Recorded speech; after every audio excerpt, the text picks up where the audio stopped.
There are legends that history forgot, stories so powerful they were never written down, only whispered from generation to generation across 800 years. And tonight, you're about to hear one of them.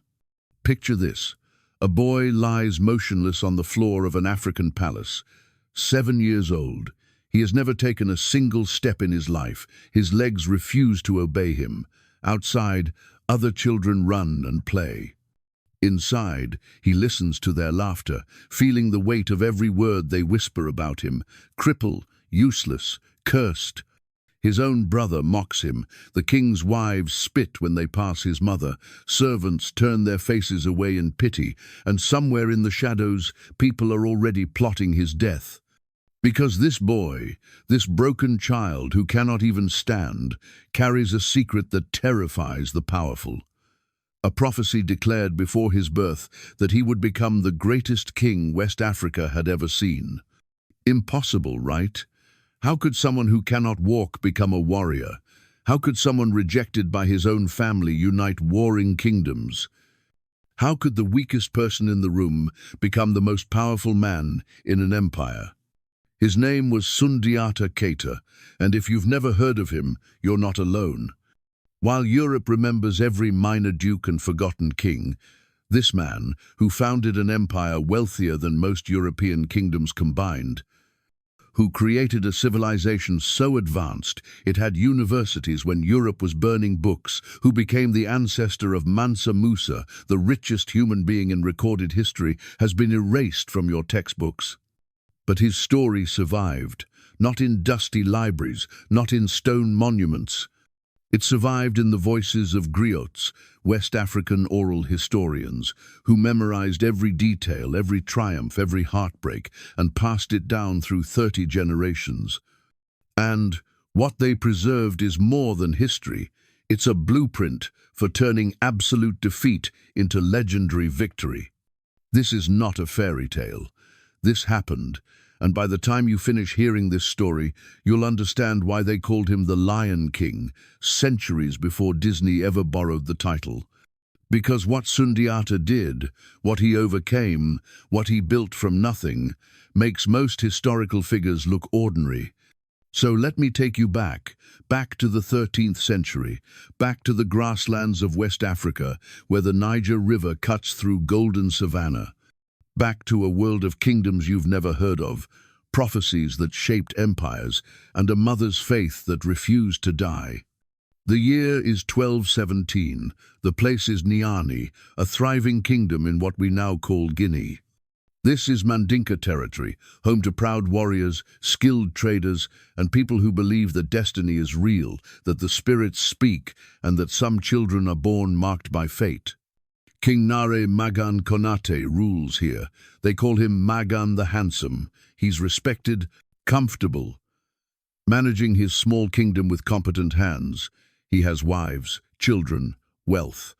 Life is good, predictable, safe. And then 2 hunters appear at his court. These aren't ordinary men, they're mystics, wanderers who claim to see beyond the veil of time, and they carry a message that will shatter Magan's comfortable existence. They speak of a prophecy delivered with the weight of absolute certainty. You will father a son, they tell the king, a son unlike any before him, a son who will unite all the scattered kingdoms of the savannah under one rule, a son whose name will echo through eternity. A son who will become the greatest king this land has ever known. Magan listens, intrigued but skeptical. Every king wants greatness for his lineage, but prophecies are cheap. Anyone can claim to see the future. Then comes the part that makes him hesitate. The mother of this prophesied child, the hunters explain, will not be beautiful, she will not be graceful or desired. In fact, she will be so physically unappealing that accepting her will require an act of pure faith in the prophecy itself. And then they bring her forward, Sogolon Conde, a woman from the land of Du. The griots describe her plainly, hunchbacked, awkward, the kind of woman other women pity and men ignore. She's been cast out, rejected, surviving on the margins of society. But the hunters insist she carries something more valuable than beauty. She possesses the spirit of the Buffalo of Dew, a legendary creature that terrorized her homeland until it was finally killed. Somehow, Sogolon inherited that buffalo's power, its spiritual strength. She is connected to forces most people cannot see. The king's court erupts in barely concealed laughter. His first wife, Sasuma Berete, beautiful and proud, smirks with satisfaction. She's already given the king a son, Dankaran Tuman. Strong, healthy, obviously destined to inherit the throne. This ugly woman poses no threat to her plans. But something in Magan shifts. Maybe it's curiosity, maybe it's ambition, maybe it's genuine faith. He makes a decision that changes history. He marries Sogolon, making her one of his wives, despite the mockery, despite the whispers, despite every practical reason to refuse. Months pass. Sogolon becomes pregnant. The court watches with barely hidden anticipation. Surely the prophesied child will display signs of greatness from birth. Surely he'll be extraordinary, special, obviously destined for kingship. The child is born. They name him Sundiata, which means hungering lion, a powerful name, a name that speaks of strength and royalty, a name that carries weight and expectation.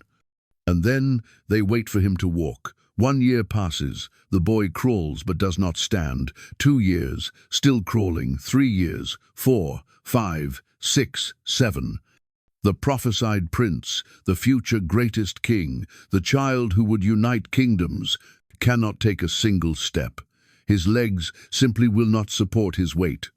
The whispers become open mockery.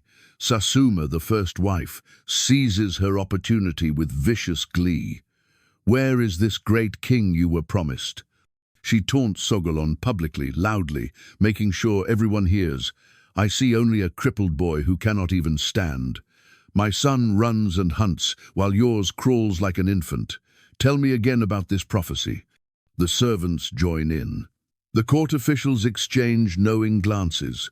Even King Magan, who had believed enough to marry Sogolon, begins to doubt.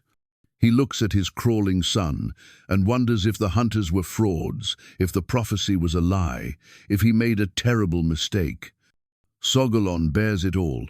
Every insult, every pitying look, every cruel laugh. She watches her son struggle and suffer, knowing she cannot protect him from the world's judgment. But she never stops believing, not for a single day. At night, when the palace sleeps, she holds her son and tells him stories. Stories of great warriors who overcame impossible odds. Stories of kings who started with nothing and built empires. Stories of the prophecy spoken before his birth. You are destined for greatness, she whispers, not because of how you begin, but because of how you will finish. Destiny does not care about easy paths, it cares about strong spirits. And Sundiata listens. Unable to play with other children, unable to prove himself through physical feats, he develops something else.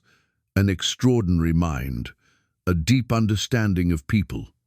A patience that comes from having no choice but to wait.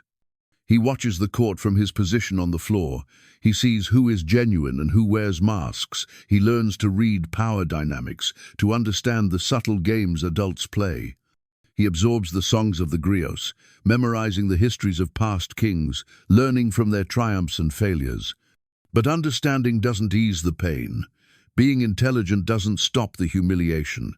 And, as the years pass, as the mockery intensifies, as even his father begins treating him like a disappointing burden, something inside the young Sundiata begins to harden, not into bitterness, into determination. Because he can feel it, beneath the paralysis, beneath the weakness, beneath the shame. Something waiting, something powerful, something that needs only the right moment to emerge. That moment is coming, but first, the humiliation must reach its breaking point, because transformation doesn't happen in comfort. It happens when suffering becomes unbearable, and the only choice is to change or die. And the breaking point arrives on an ordinary morning that will become legendary. Sogolon wakes that morning needing baobab leaves, simple, ordinary leaves used in cooking across West Africa. Nutritious, flavorful, essential for the meal she's preparing. Normally, she'd send a servant to gather some from the palace trees. But Sasuma has been busy. The first wife, never content with mere verbal cruelty, has forbidden palace servants from helping Sogolon with anything. A petty power play designed to remind the second wife of her lowly status. So Sogolon has no choice. She must ask neighbors, other women in the community, if she can share from their gathering.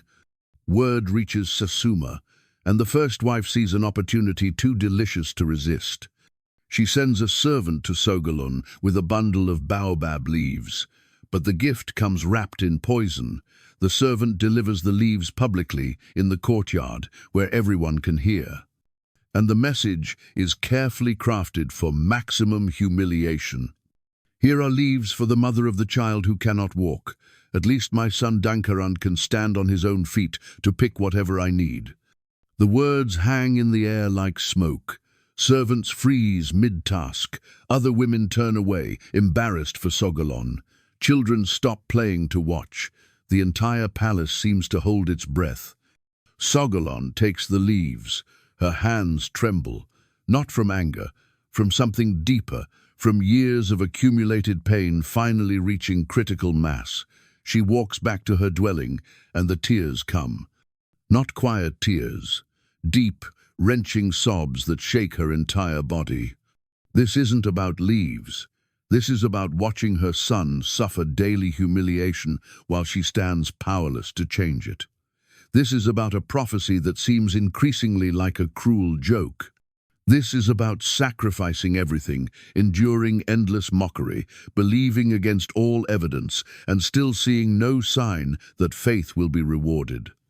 Sundiata hears his mother crying. He's 7 years old, some traditions say 9, and he has never heard her break like this. Sogolon, who endured mockery without flinching.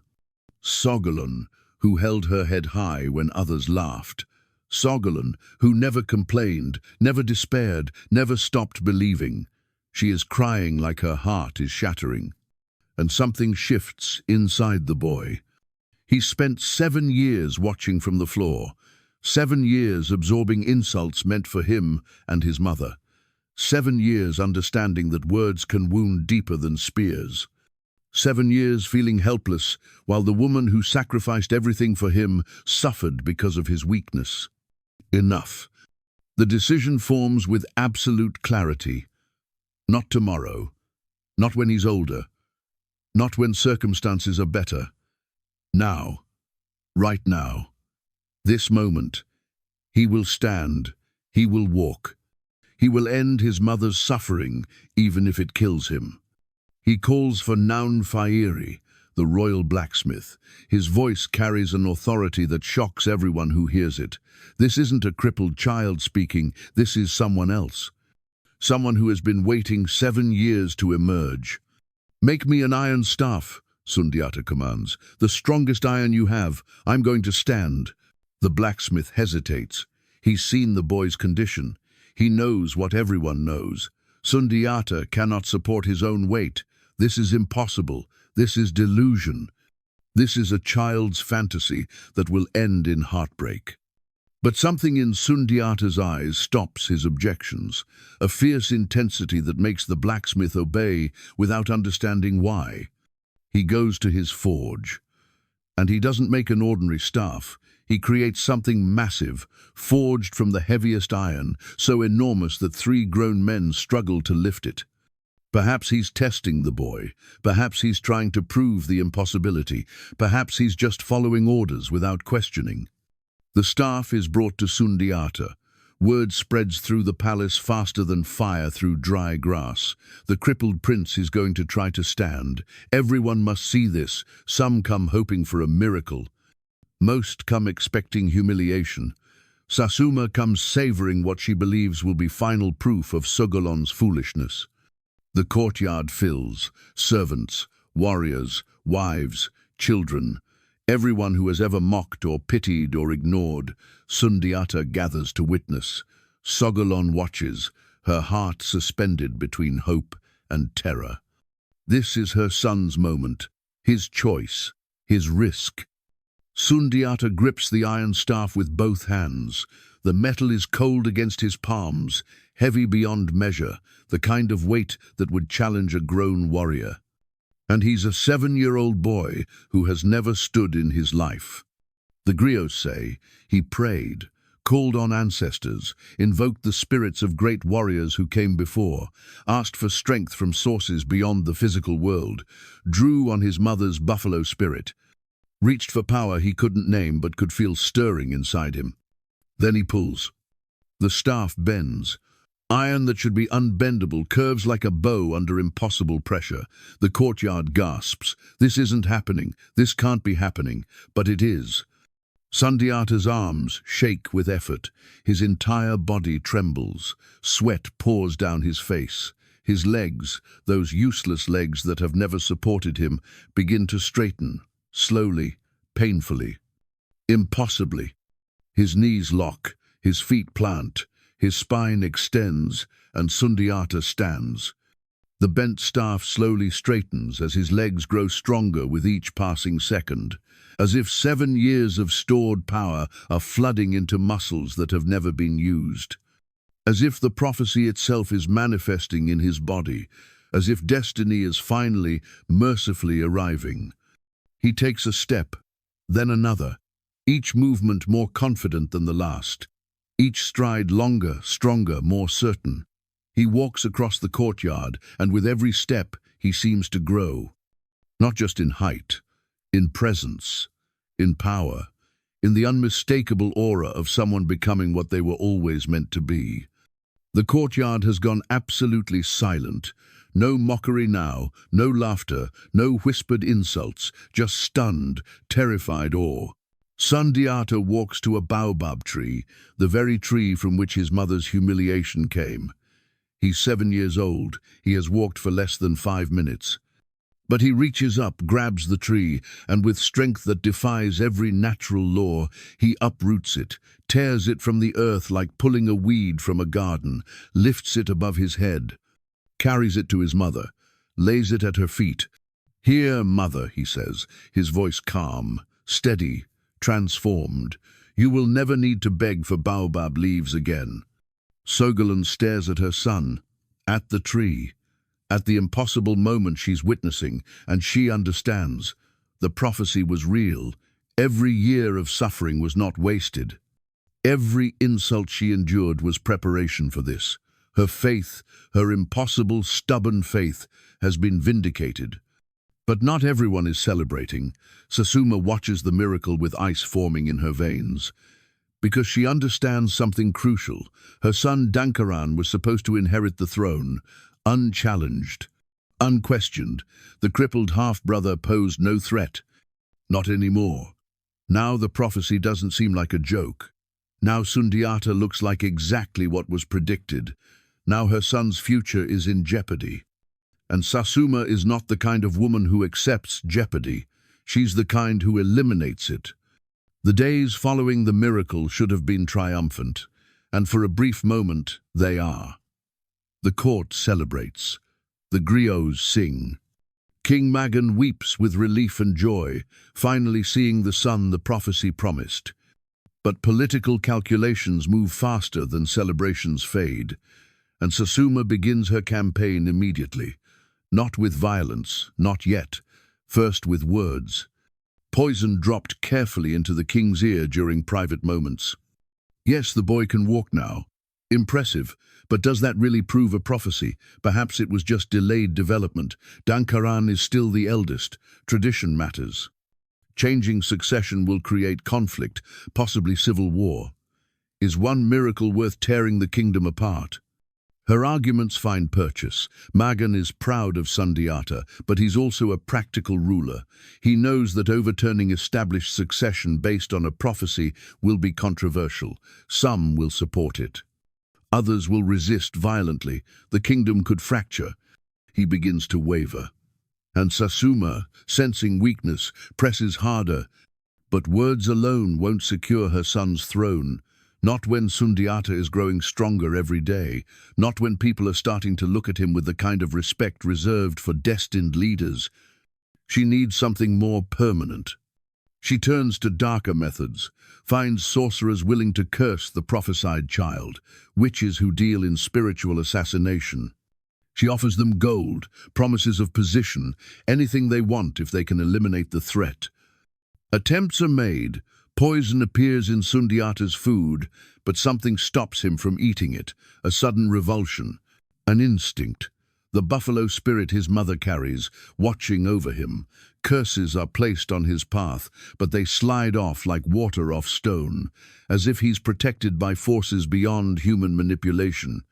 Each failed attempt makes Sasuma more desperate, and desperation breeds recklessness. Meanwhile, Sundiata is transforming. Having learned to walk, he seems determined to make up for lost years. He grows strong with supernatural speed, becomes an exceptional hunter, develops fighting skills that impress seasoned warriors. But more importantly, he develops character.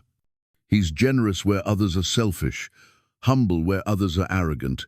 He makes friends across all social levels, warriors, hunters, even children of slaves. Because Sundiata, who spent years being judged by appearance and ability, judges people by their character instead. This quality makes him beloved among common people, but it terrifies the nobility. A prince who treats slaves like equals, who questions traditions, who builds loyalty through character rather than hierarchy. This is dangerous, not because he's cruel, because he's revolutionary. Then King Magan falls ill, suddenly, severely. Within weeks, everyone knows he's dying, and dying kings must choose successors. The pressure on Magan is enormous. Sasuma is relentless. Dankaran is the eldest, the safe choice, the traditional choice, but the prophecy, but Sundiata's evident qualities, but the miracle. In the end, Magan makes his choice.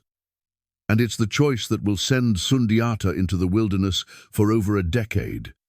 He names Dankaran his heir, not because he doesn't believe in Sundiata, but because he fears what naming him would unleash. Civil war, assassination attempts, his prophesied son murdered before the prophecy can be fulfilled. By choosing tradition, Magan believes he's protecting Sundiata, making him seem less threatening, giving him a chance to survive. It's a father's last desperate attempt to save his son, and it fails catastrophically. King Magan dies. Dankaran becomes king, young, weak, completely controlled by his mother, and Sasuma, who has feared for her son's position for years, now has absolute power. She convinces Dankaran of something simple and terrible. As long as Sundiata lives, your rule will never be secure. People remember the prophecy. They witness the miracle. There will always be those who believe the wrong brother sits on the throne. There's only one solution. Sundiata must die. Dankaran, weak and manipulated, agrees. Plans are made. Assassins are hired. And Sogolon, who understands court politics better than anyone gives her credit for, realizes what's happening. She has a choice. Stay and watch her son murdered, or flee, abandon the kingdom, the prophecy, everything, choose survival over destiny. She chooses life. Because you cannot fulfill a prophecy if you're dead. Because sometimes retreat is the only path to eventual victory. Because the lion must learn to run before he can learn to rule. In darkness, Sogolon gathers her children. Not just Sundiata, but his younger siblings. She packs what little they can carry without arousing suspicion. Valuable items must be left behind. Taking them would signal their intentions. They leave Niani like criminals fleeing justice. The prophesied prince becomes a homeless exile. The future greatest king becomes a wanderer with nothing but his mother's faith and his own potential. The wilderness years are beginning, and they will be brutal. The night they flee Niani, Sundiata is still a teenager. He's lived his entire life in the palace, protected, provided for, surrounded by servants who anticipated his needs. Now he's running through darkness like a fugitive because his own brother wants him dead. Sogolon leads her children away from everything they know. Sundiata, his sister Sogolon Kolonkan, his brother Manding Bori, all of them still young, all of them terrified. None of them understanding that this exile will last over a decade. They're not completely alone. A few loyal servants come with them, one or two warriors who believe in the prophecy enough to risk everything. And Balafaseke, Sundiata's griot and closest friend, wants desperately to follow. But Sogolon makes him stay. This is crucial. She needs eyes and ears in Niani. Someone to maintain the connection to their homeland. Someone to watch and wait and report when the time comes. Bala stays. It breaks his heart. But he obeys. And this decision will save everything years later. The family's first destination is Jeopardy, a nearby kingdom. They hope for refuge, perhaps even military support to return and claim the throne. But Sasuma has been busy.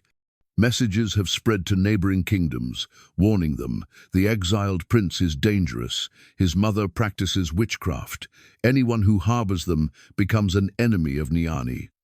The king of Jeopardy faces an impossible choice: help the refugees and risk war, or protect his own people by turning them away. He chooses self-preservation, offers them a few days' shelter, some supplies, then politely but firmly asks them to leave.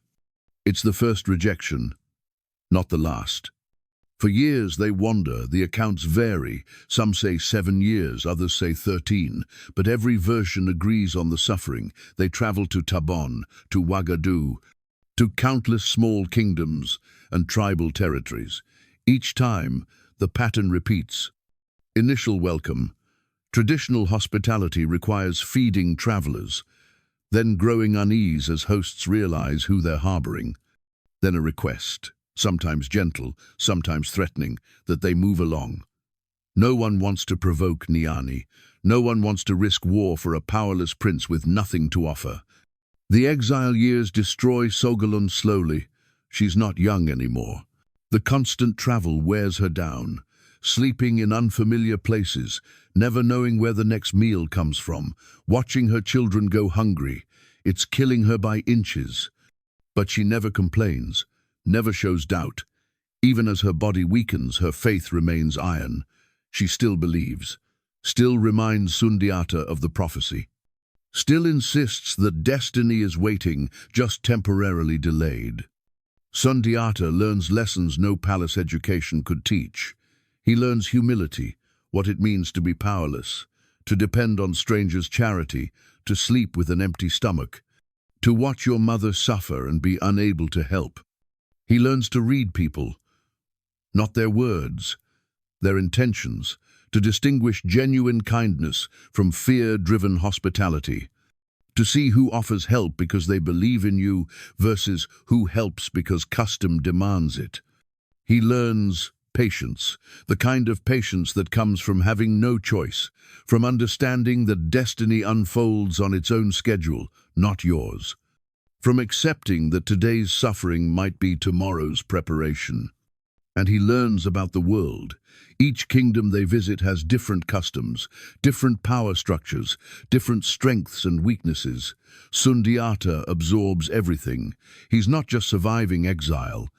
He's studying, preparing, becoming something more than a Mandinka prince, becoming someone who understands the complex web of West African politics.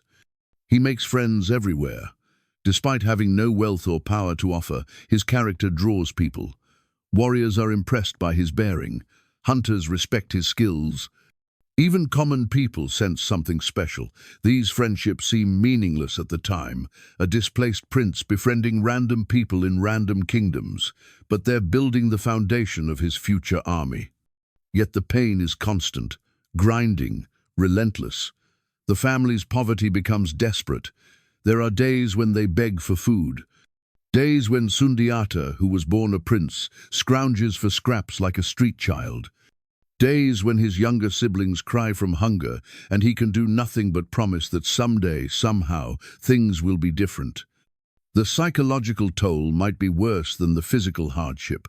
Sundiata lives with the knowledge that his own brother wants him dead, that his father chose tradition over prophecy, that he's exiled from the very kingdom he was prophesied to rule. It would break most people, turn them bitter, fill them with rage and thoughts of revenge. But Sundiata doesn't break. Instead of becoming consumed by what was stolen from him, he focuses on becoming worthy of what was promised. He trains constantly, builds strength, hones combat skills. Studies leadership by observing every king who hosts them, noting what makes rulers successful and what leads to weakness. He treats everyone with respect, from the highest noble to the lowest servant, building a reputation not through inherited status, but through demonstrated character. People start talking about the exiled prince, not with pity, with respect. Their longest refuge comes in Mema, far north of Niani. King Musa Taunkara is different from other rulers they've encountered, older, wiser, powerful enough that he doesn't fear Susuma's threats. He welcomes Sundiata's family, and more importantly, he sees something special in the young prince. In Mema, Sundiata finally finds stability. He's given a position in the king's army, a chance to prove himself through merit rather than birth, and he seizes it, distinguishes himself in battle. In hunts, in every test of skill and courage, becomes one of King Taunkara's most valued warriors. The king has no sons. He begins seeing Sundiata as a potential heir, offers him everything, a permanent home, wealth, power, even the possibility of inheriting Mema itself. For someone who has spent years wandering and suffering, this is salvation, security, a future. But it's not his destiny, and Sundiata knows it. Sogolon reminds him constantly, "You are not meant to rule Mema. You are the prophesied king of Mali. This is temporary shelter, not your final destination." Years pass in Mema, comfortable years, safe years, years where Sundiata could almost forget about Niani, almost stop believing in a prophecy that seems increasingly impossible, almost accept this alternative future. Then news arrives, news that changes everything, news that makes old rivalries suddenly meaningless, news of a threat so terrible that it will force Sundiata to choose between safety and destiny. A messenger reaches Mema, breathless, terrified, carrying reports from across West Africa. A sorcerer king has risen. His name is Sumaoro Kante. He rules Soso, and he's conquering everything in his path. To understand what this means, you need to understand the political landscape. West Africa is fragmented, dozens of small kingdoms constantly competing. It's been this way for generations. A delicate balance where no single power dominates, where alliances shift but no one conquers everyone. Sumaoro shatters that balance. He's not just a king, he's a blacksmith, which in West African culture means he possesses special spiritual powers.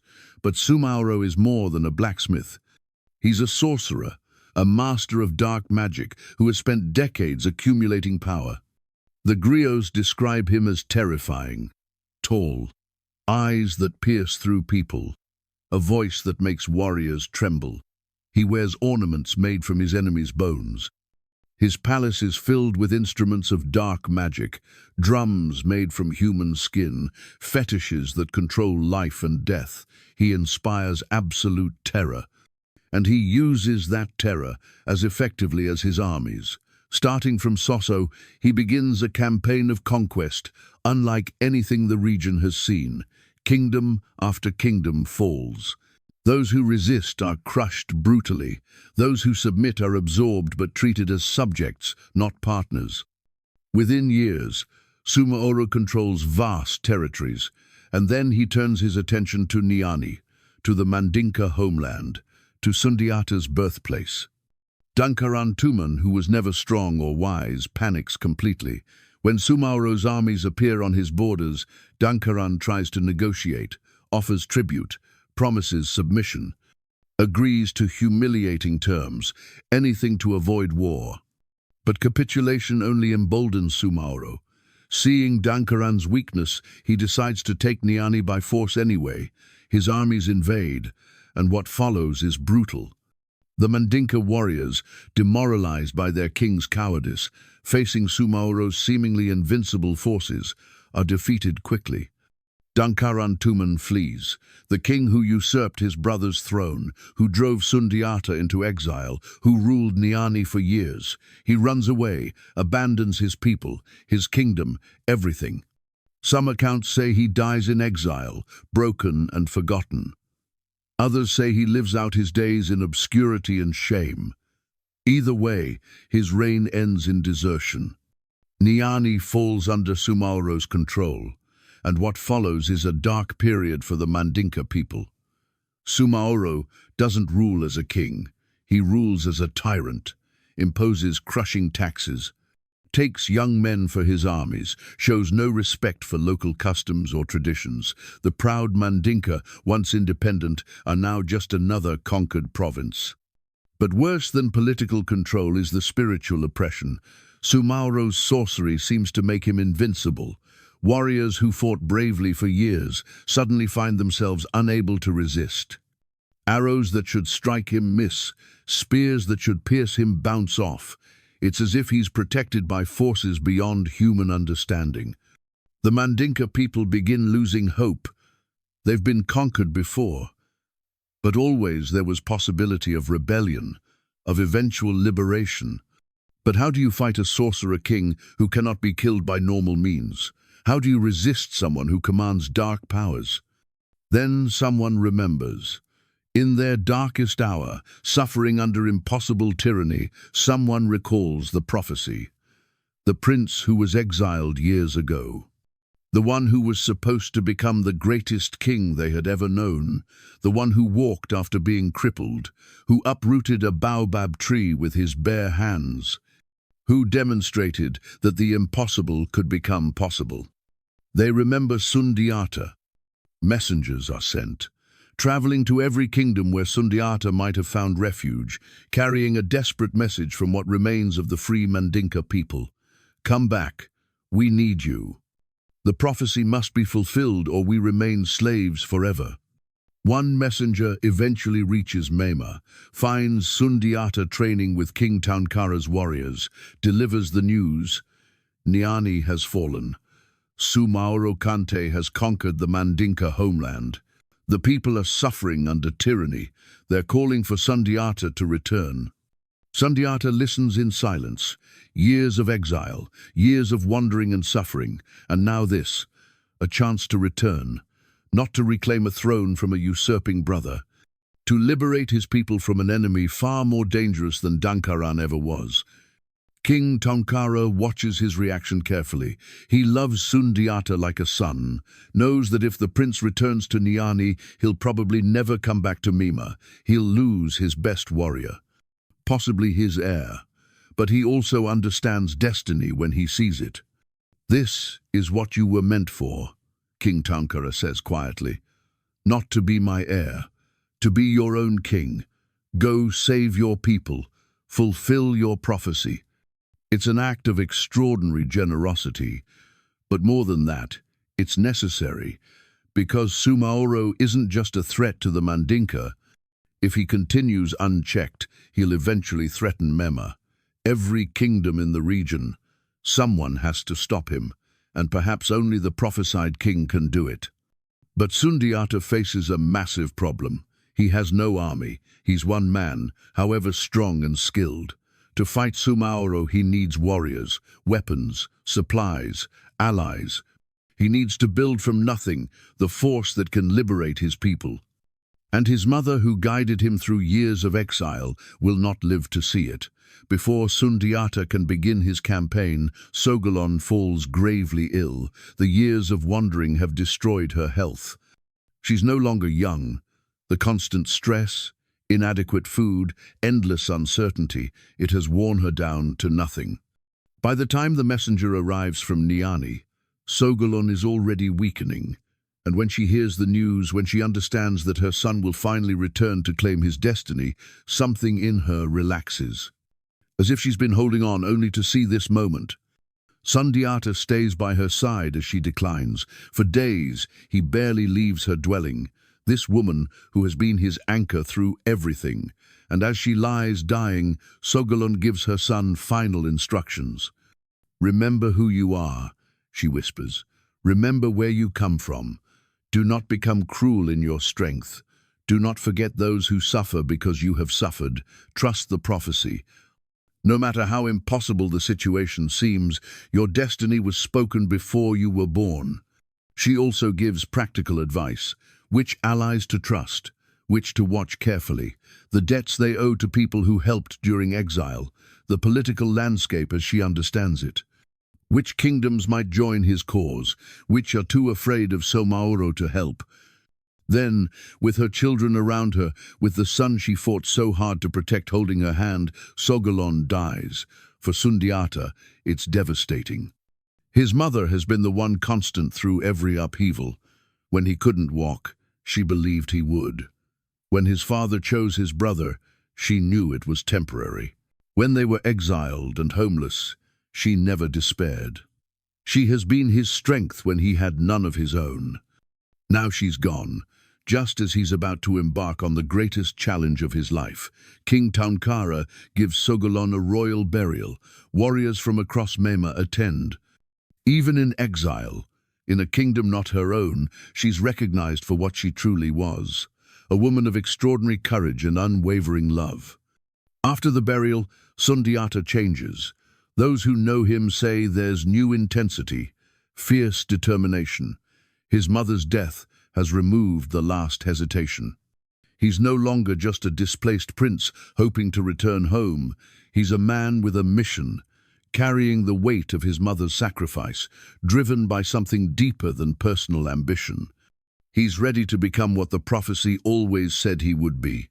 But first, he has to build an army, and that begins not with weapons, with words and relationships. Sundiata begins his campaign the way all great leaders begin, not by demanding loyalty, by earning it. He understands something crucial that most conquerors miss. You cannot defeat a powerful enemy alone.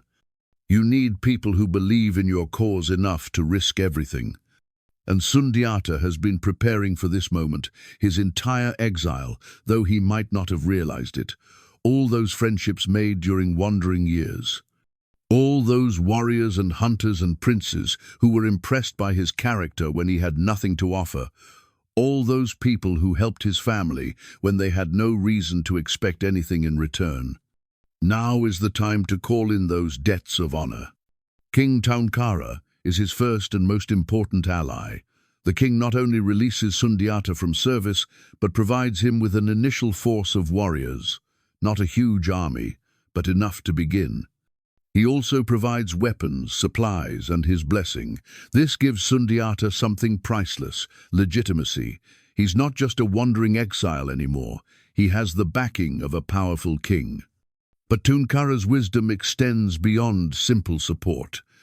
"I can give you warriors," he tells Sundiata, "but I cannot give you all the men you need. Somaoro's forces are vast. You must gather allies from across the land.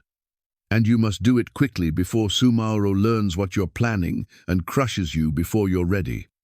Sundiata takes this advice to heart.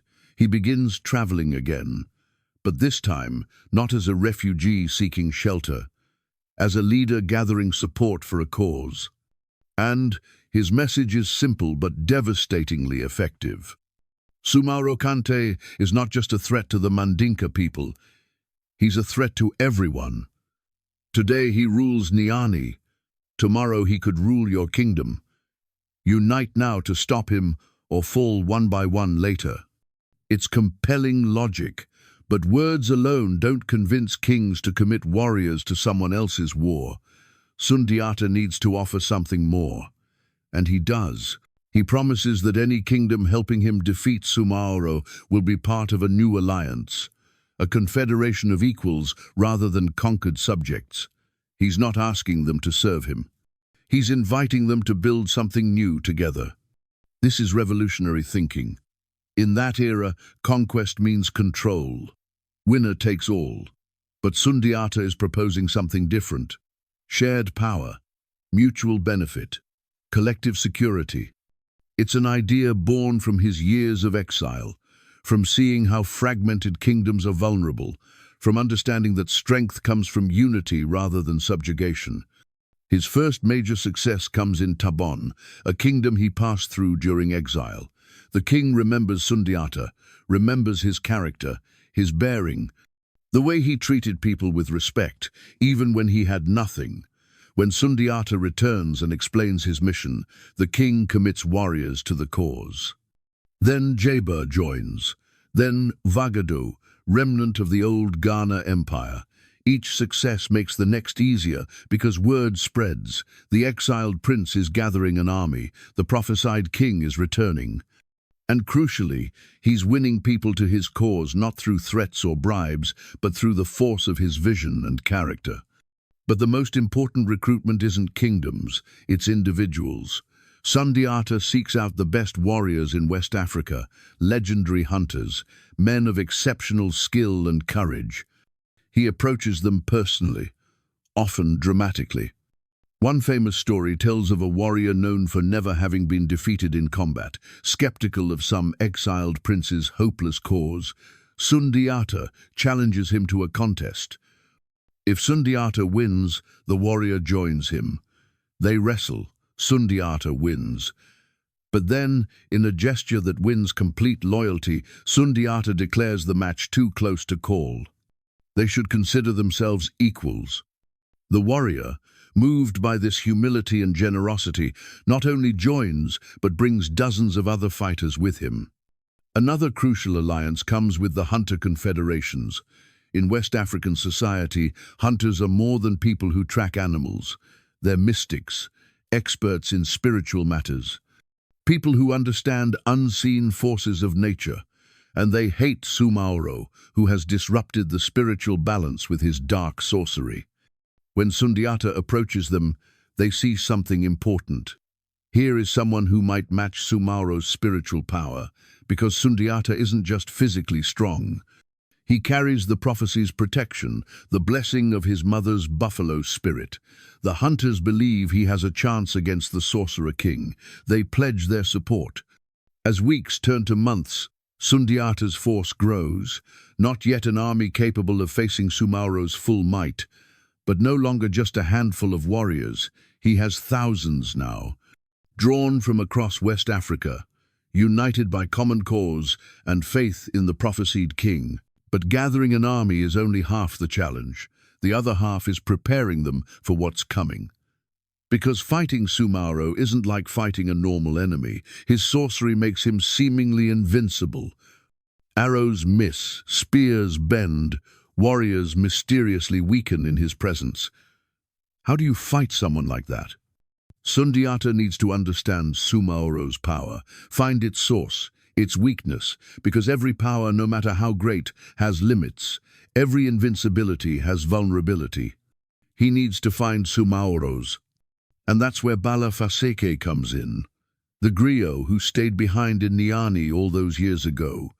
While Sundiata was in exile, Bala remained, serving whoever ruled. First Dankaran Tuman, then Sumaoro Kante. This might seem like betrayal, but it's not. Griots have special status in West African society. They're historians, advisors, truth-tellers, but they're also bound to serve whoever holds power. A griot's loyalty is ultimately to preservation of history and culture, which means surviving political changes.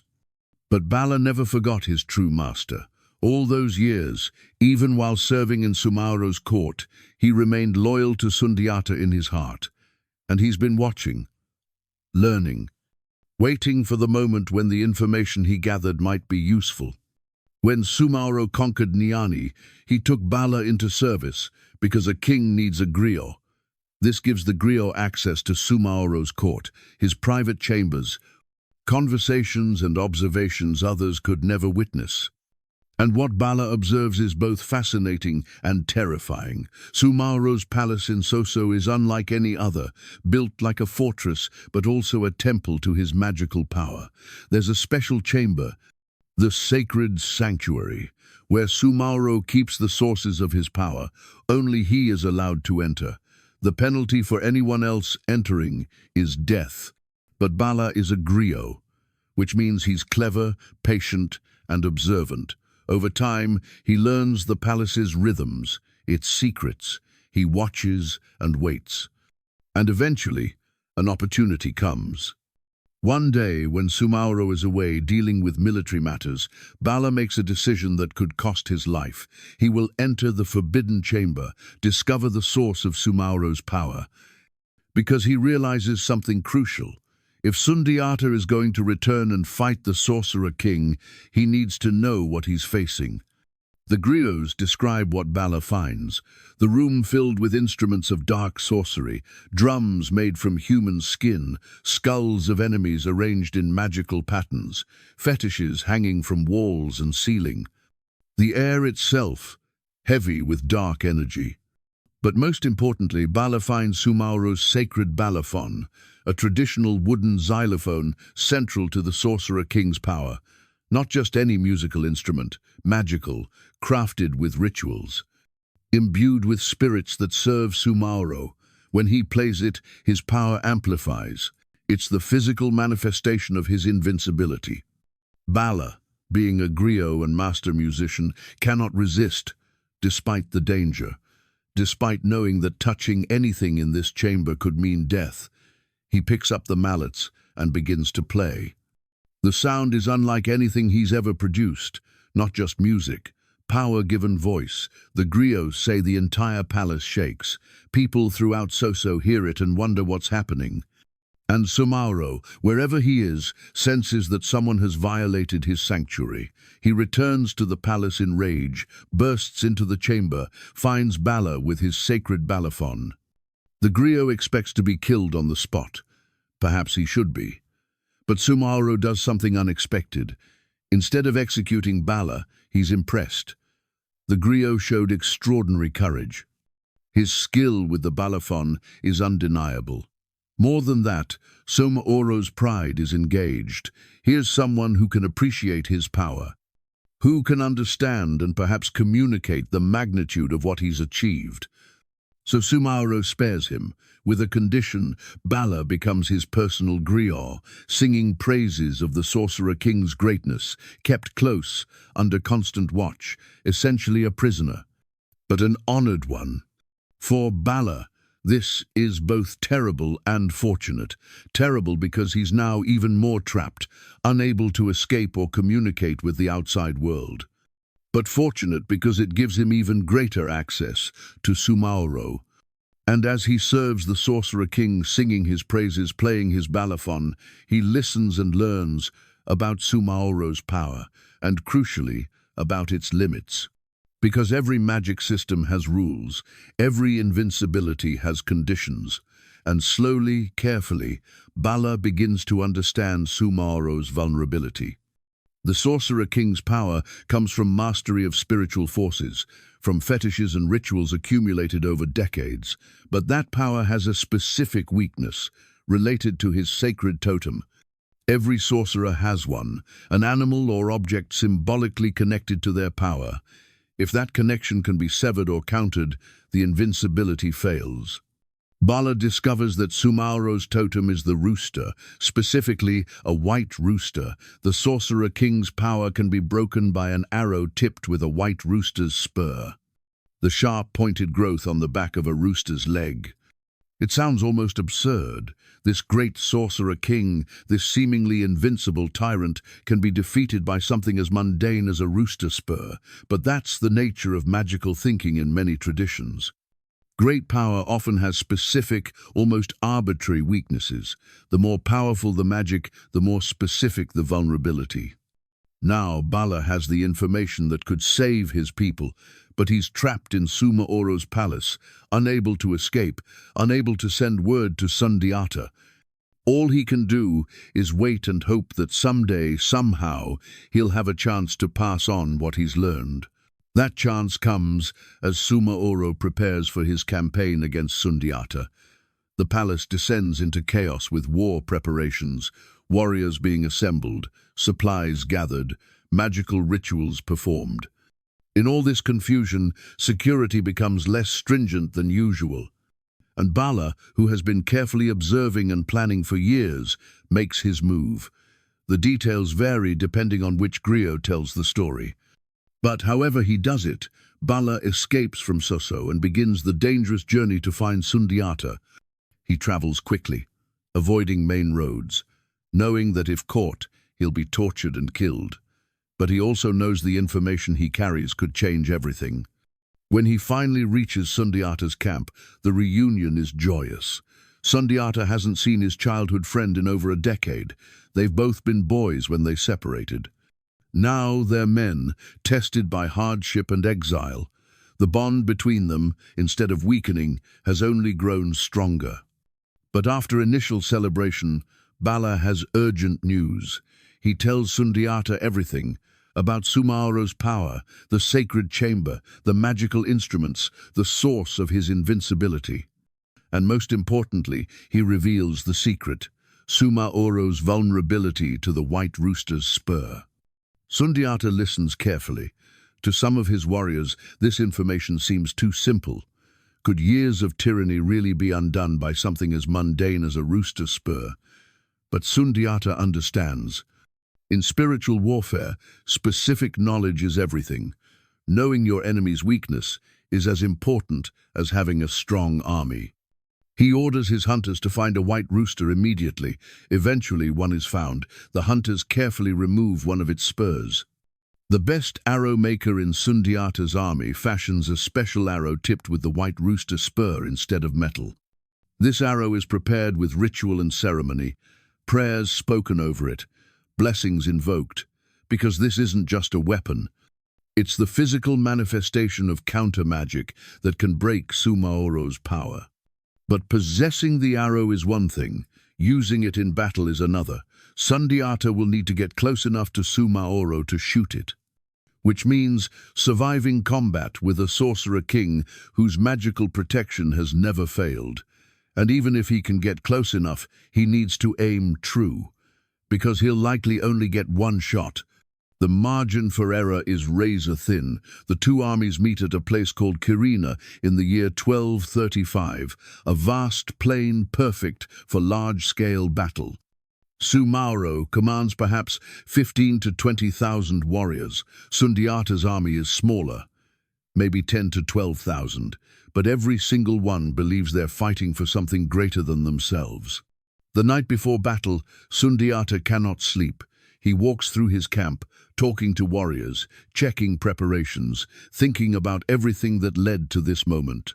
From the crippled child who couldn't walk to the exiled prince, wandering homeless to this, commanding an army about to face a sorcerer king in a battle that will determine the fate of nations. His sister, Sogolon, finds him in pre-dawn darkness. "Are you afraid?" she asks. Sundiata considers the question honestly. "Yes," he admits. "But Mother taught me that courage is not absence of fear, it's acting despite fear.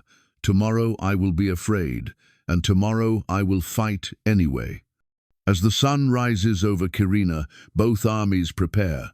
War drums thunder, warriors chant, spiritual leaders perform rituals, calling on ancestors for protection and victory. Sumaoro appears in the center of his army. Even from a distance, his presence is terrifying. Elaborate clothing covered in magical amulets, armor said to be impenetrable.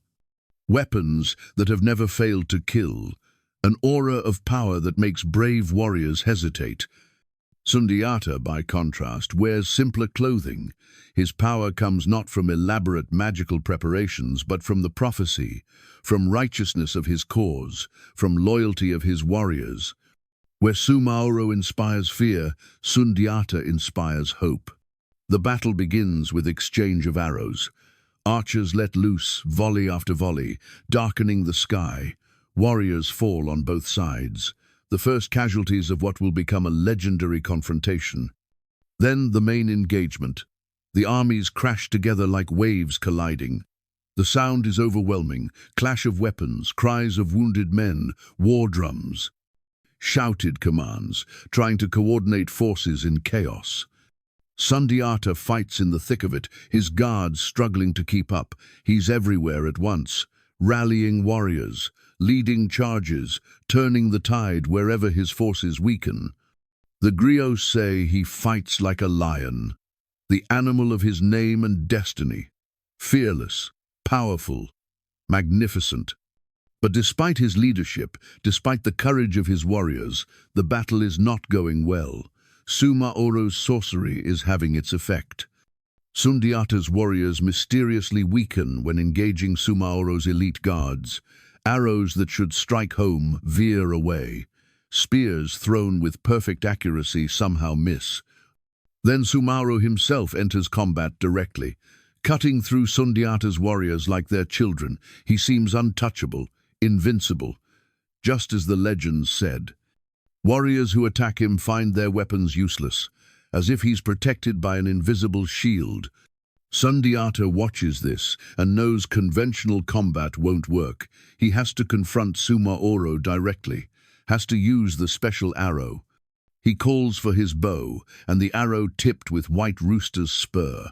His warriors create a wedge formation, protecting him, pushing toward where Sumaoro is devastating their ranks. It's a desperate maneuver. Many warriors die creating the path, but they do it willingly because they understand what's at stake. Finally, Sundiata is close enough. He can see Sumaoro clearly now, the sorcerer king's eyes gleaming with confident malice. Sumaoro sees him too and laughs, a sound that echoes across the battlefield. "So, the crippled child has come to face me," Sumaoro shouts. "Do you really think you can defeat me? I am invincible. I am eternal. Your prophecy is a lie." Sundiata says nothing. He nocks the special arrow, draws his bow, aims. Everything slows down in that moment. The noise of battle fades. His entire life, the years of humiliation, the exile, his mother's sacrifice, the prophecy, all of it concentrated into this single moment, this single shot. He releases the arrow. It flies true, and something remarkable happens. Sumaoro tries to dodge, tries to use his magical protection, but it fails. The arrow pierces that invisible shield as if it doesn't exist, strikes Sumaoro in the shoulder, not a killing blow, but enough to draw blood. And with that blood, everything changes. Sumaoro screams, not in pain, in shock and terror. His invincibility is broken. For the first time in years, he feels vulnerable. The magical protection that made him seem like a god is gone, shattered by the white rooster's spur. His warriors see their invincible leader wounded and bleeding. Panic spreads like wildfire. If the sorcerer king can bleed, he can die. If he can die, there's no reason to keep fighting for him. Sumaoro, realizing his power is broken and his army is collapsing, does something that shocks everyone. He flees. The great sorcerer king who conquered kingdoms and terrorized entire regions runs from the battlefield. His army, seeing their leader flee, breaks completely. What was an organized force moments ago becomes a mob desperate to escape. They throw down weapons and run. Many surrendering to Sundiata's warriors, others fleeing into countryside. Sundiata's forces, seeing their enemies collapse, erupt in victory cries. The impossible has happened. The prophecy is being fulfilled. The Lion King has defeated the Sorcerer King. But Sundiata doesn't celebrate yet. He organizes pursuit of Sumaoro, determined to either capture or kill him, ensure he can never threaten the land again. The chase leads into mountains, through difficult terrain where Sumaoro hopes to find refuge. But his own people, whom he ruled through fear, refuse to help. Village after village closes gates when they see him approaching. No one wants association with a fallen tyrant. The Griots tell different versions of what happens to Sumaoro in the end. Some say he's caught and killed by Sundiata's warriors. Others say he disappears into a cave and is never seen again, perhaps dying of his wounds in solitude. Still, others claim he transforms into stone, becoming a mountain that still exists as warning about dangers of tyrannical power. What matters is Sumaoro is gone. His reign of terror is over. And Sundiata stands victorious, The prophecy proved true beyond any doubt. The Battle of Karina is over, but the work of building an empire is just beginning. In the aftermath, Sundiata faces a choice that will define his legacy. He could simply reclaim Niani, re-establish the small Mandinka kingdom his father ruled, live out his life as a local king. But Sundiata sees bigger opportunity, a chance to create something unprecedented. The region is in chaos. Sumaoro's empire has collapsed. Dozens of conquered territories lack clear leadership. Sundiata could conquer them all, impose his rule through military force the way Sumaoro did. He has the army. But that's not what he does. Instead, he calls a great assembly at Kurukan, invites leaders from all kingdoms of the savannah, not just those who supported him, also those who remained neutral or even fought against him. It's radical inclusion that sets the tone for everything following.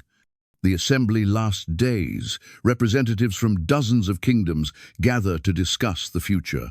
And what emerges is remarkable. Not an empire built on conquest, a confederation built on cooperation. Sundiata proposes a new political structure. Each kingdom maintains autonomy, own rulers, own customs and traditions, but all part of a larger whole, the Mali Empire, bound together by mutual defense agreements, trade relationships, shared governance structures. There will be central authority which Sundiata leads as Mansa, or emperor, but this authority is limited. Local matters remain local.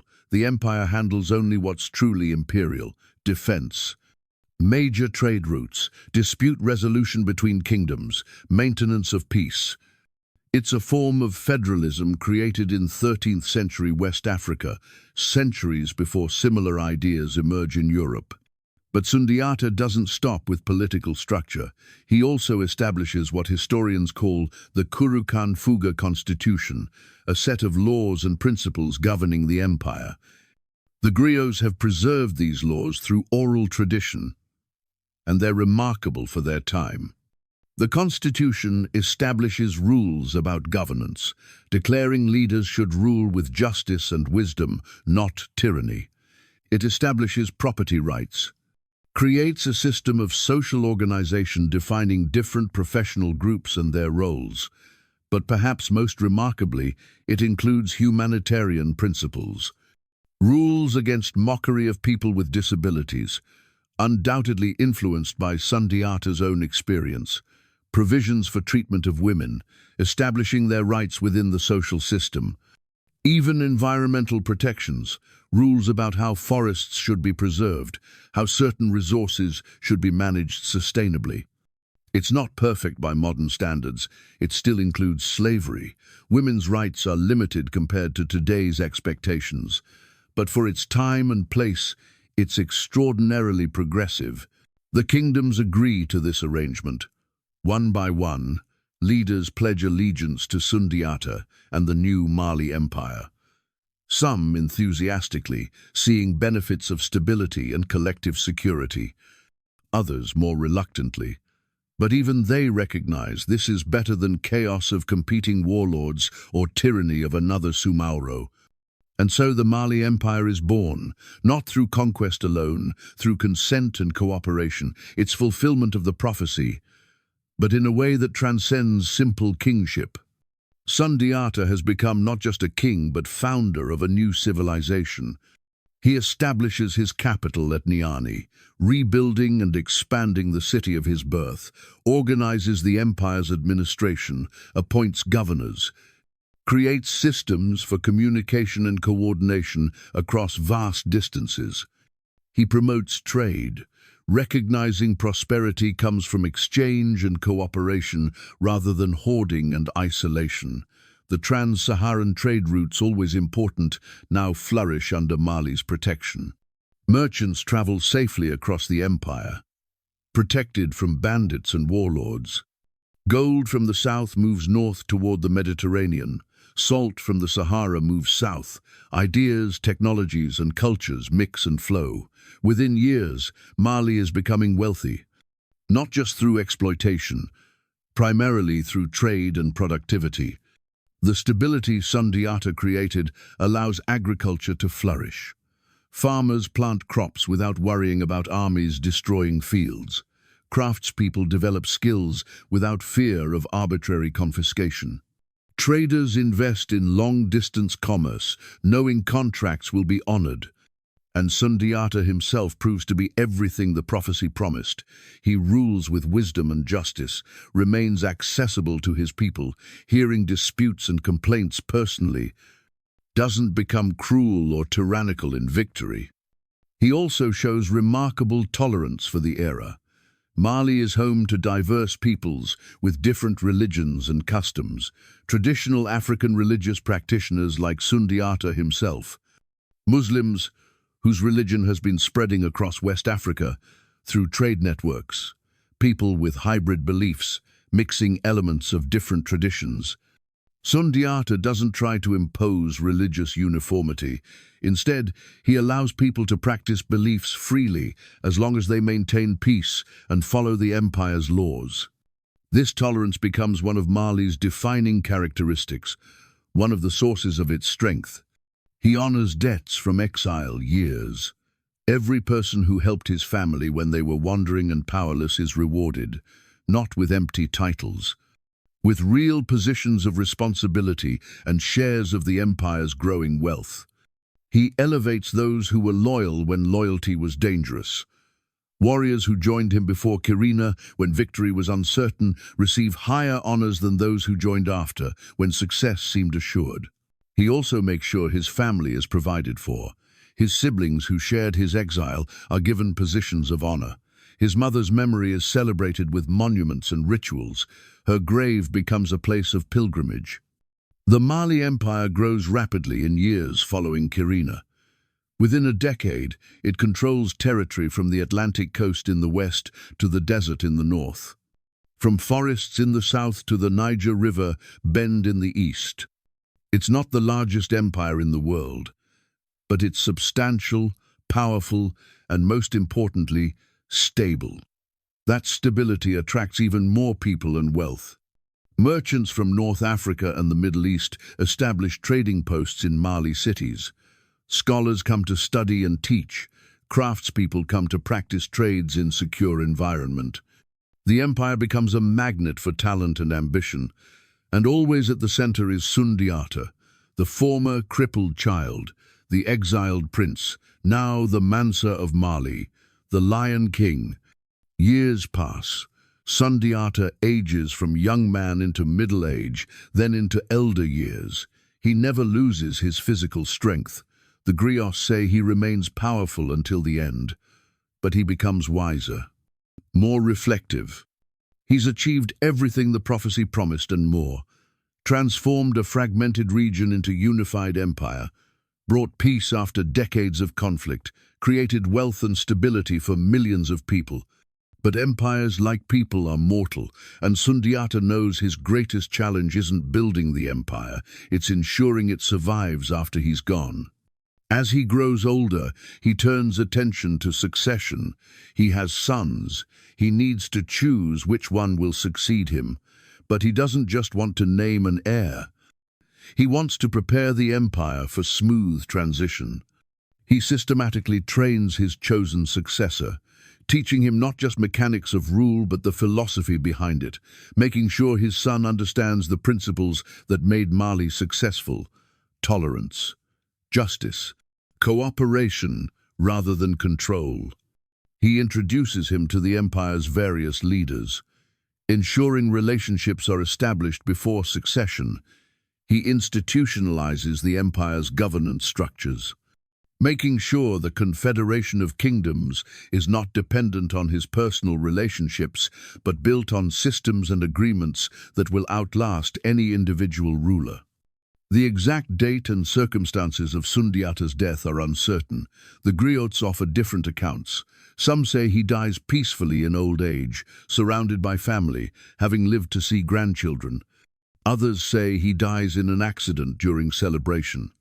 What all traditions agree on is his death is a moment of profound mourning across the empire. For weeks, people from every corner of Mali make pilgrimages to Niani to pay respects. The griots sing songs of his life. Warriors who fought with him at Karina, now old men themselves, come to honor their king one last time. But alongside mourning is pride, because Sundiata has done what he set out to do. The empire he created is strong enough to survive his death. The transition to his successor is smooth. Without civil war that so often accompanies succession. And the Mali Empire doesn't just survive, it thrives. Under his successors, particularly his grandnephew Mansa Musa a century later, Mali becomes one of the wealthiest and most famous empires in the world. Mansa Musa's pilgrimage to Mecca in 1324 becomes legendary. He brings so much gold, he temporarily destabilizes the Mediterranean economy. His entourage includes thousands of people. His generosity is so extravagant that stories of the wealthy king of Mali spread across 3 continents. The universities of Timbuktu, particularly Sankore, become centers of learning rivaling any in the world. Scholars from across Africa, the Middle East, and even Europe come to study mathematics, astronomy, medicine, law, and theology.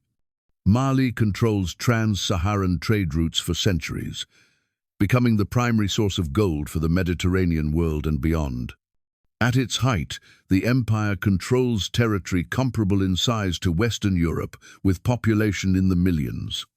And all of it, the wealth, the learning, the stability, the influence, all of it traces back to Sundiata, to the crippled child who learned to walk, to the exiled prince who learned patience, to the warrior king who learned that true power comes not from control but from justice. The griots have preserved his story for over 8 centuries now. In villages across West Africa, his epic is still sung, still recited, still used to teach lessons about courage, perseverance, and leadership. But Sundiata's legacy extends beyond oral tradition and historical influence. It touches something deeper in human experience. His story resonates because it speaks to universal themes that transcend culture and time. It's a story about disability and triumph, about being told you're not good enough and proving everyone wrong, about suffering that refines character rather than breaking it.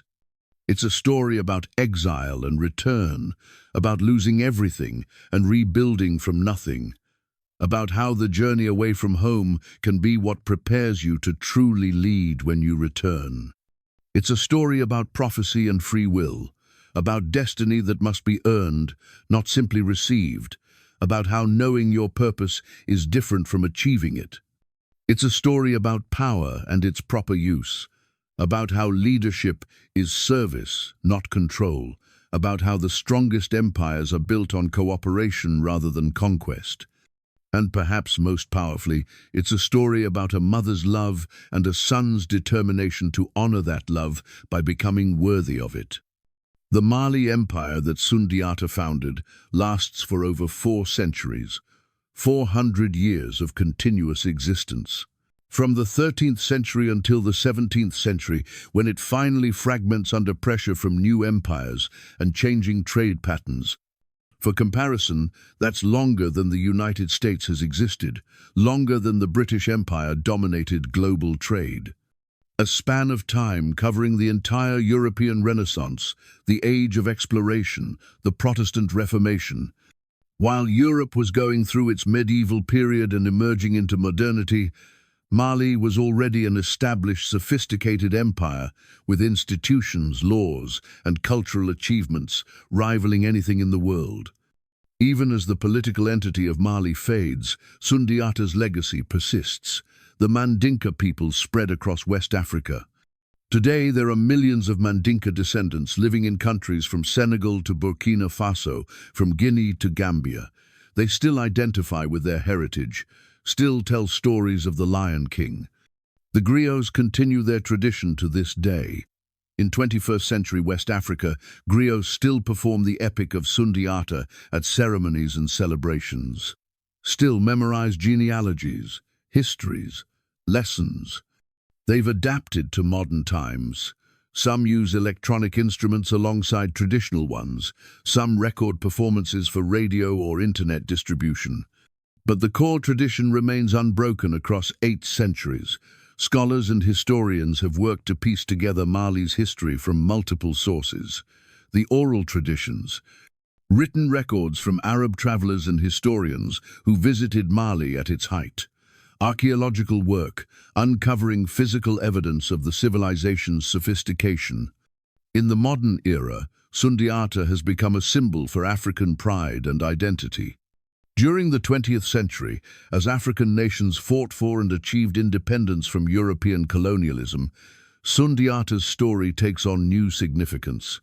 He represents Africa's historical greatness, proof that the continent produced sophisticated civilizations long before European contact. The Epic of Sundiata has been translated into numerous languages and studied in universities around the world. It's taught in literature courses alongside other great epics. Recognized as one of humanity's great stories, belonging not just to West Africa but to the world. And here, on Mementos Historians, we believe these stories deserve to be known, shared, remembered, because Sundiata's journey isn't just African history, it's human history. A testament to what we're capable of when we refuse to surrender to circumstances. 800 years ago, a mother held her struggling son and told him he would be great. She believed it when no one else did, held onto that faith through mockery, exile, and suffering. And she lived just long enough to see the first signs that she had been right all along. Today, millions know her son's name. His empire is studied in universities. His story is told in countless languages.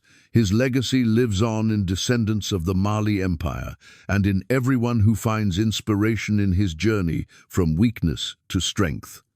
That is the power of prophecy fulfilled. That is the triumph of faith rewarded. That is the legacy of Sundiata Keita, the Lion King of Mali, the ancestor of Mansa Musa, the founder of an empire. The boy who couldn't walk, who became the man who changed history. His roar, the roar of the Lion of Mali, still echoes across centuries, still inspiring, still teaching, still reminding us that destiny belongs to those who refuse to give up. That greatness can emerge from the most broken beginnings, that the weakest among us can become the strongest. If this story moved you, if you're amazed you never heard of this incredible man before, hit that like button right now. Leave a comment telling me what part of Sundiata's story impacted you most. And subscribe so you never miss another forgotten story of human greatness brought back to life. Share this with someone who needs to hear about overcoming impossible odds. Share it with history lovers. Share it with anyone who thinks they know world history but has never heard of the Mali Empire. Because stories like Sundiata's deserve to be known. They need to be told, shared, remembered. They're part of our human heritage. All of us, regardless of where we come from. The Lion of Mali roared 800 years ago. But his roar hasn't faded. It's still here, still powerful, still inspiring.